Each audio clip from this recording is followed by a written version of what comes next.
अफगानिस्तान पर फिर करेंगे हमला। पाकिस्तान की तालिबान को धमकी। क्या आईएसआई ने किया खेल शुरू? पाकिस्तान ने एक बार फिर अफगानिस्तान को धमकी दी है। पाकिस्तान ने अफगानिस्तान पर एयर स्ट्राइक करने के बाद एक बार फिर से धमकी दी है कि वो दोबारा अफगानिस्तान पर हमला करेगा। अफगानिस्तान को दी गई ये धमकी सीधे तौर पर तालिबान को धमकी दिया माना जा रहा है। इसकी वजह ये मानी जा रही है कि पाकिस्तान के एयर स्ट्राइक के बाद तालिबान के एक प्रवक्ता ने पाक को धमकाया था, जिसमें यह कहा गया था कि वो मासूमों की जान का बदला जरूर लेगा।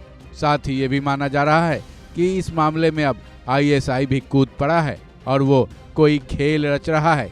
तभी पाकिस्तान को ऐसा कहने का और या फिर धमकी देने का बल मिला है, जिसकी वजह से उसने तालिबान को धमकी देने की हिमाकत भी की है। वहीं अफगानिस्तान की रक्षा मंत्रालय ने पाकिस्तान के इस हमले को पूरी तरह से कायराना करार दिया है। साथ ही ये भी चेतावनी दी है कि वो पाकिस्तान को इस हमले का माकूल जवाब देगा। जहां तक पाकिस्तान की धमकी की बात है, पाकिस्तान के ही एक अधिकारी के बयान को लेकर मीडिया रिपोर्ट्स हैं कि उसने कहा है कि अफगानिस्तान पर एयर स्ट्राइक कर उसने अपने सैनिकों की जान का बदला लिया है। साथ ही वो आगे भी ऐसा ही करने वाला है। इन्हीं सब के बीच टीटीपी ने भी एक बयान जारी किया है, जिसमें यह कहा गया है कि पाकिस्तानी सेना के हमले में 50 लोगों की जान चली गई है।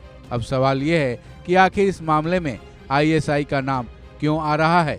दरअसल 2024 के शुरुआत में ही इस्लामाबाद ने संकेत दे दिए थे कि वो बॉर्डर पार होने वाली दहशतगर्दी विरोधी ऑपरेशन चलाएगा। इसके बारे में विल्सन सेंटर में साउथ एशिया इंस्टीट्यूट के निदेशक माइकल कुगलमैन ने पाकिस्तान के नए खुफिया चीफ की तरफ ध्यान दिलाया था। साउथ एशिया इंस्टीट्यूट के निदेशक माइकल कुगलमैन दहशतगर्दी से प्रभावित 2 इलाकों खैबर पख्तूनख्वा और बलूचिस्तान में कमांडर के तौर पर काम कर चुके हैं। वहीं लेफ्टिनेंट जनरल असीम मलिक को भी इसी साल सितंबर के महीने में आईएसआई का चीफ बनाया गया था। इन दोनों कामों के बाद ही पाकिस्तान ने दहशतगर्दी के खिलाफ अपना अभियान चलाने का ऐलान किया है। इसके बाद पाकिस्तान ने अफगानिस्तान पर न केवल एयर स्ट्राइक किया, शायद आईएसआई का साथ मिलने की वजह से भी वो तालिबान को धमकी देने की जुर्रत कर बैठा है। ऐसे में अब ये कहा जाए कि पाकिस्तान अफगानिस्तान की यह लड़ाई अब तालिबान वर्सेज आईएसआई की हो गई है, तो शायद गलत नहीं होगा। ऐसे में अब कौन किसको मात देगा और पाकिस्तान को इसका क्या लाभ होगा, ये देखना बेहद अहम होगा। इस खबर में बस इतना ही। बाकी अपडेट्स के लिए जुड़े रहें वन इंडिया हिंदी के साथ।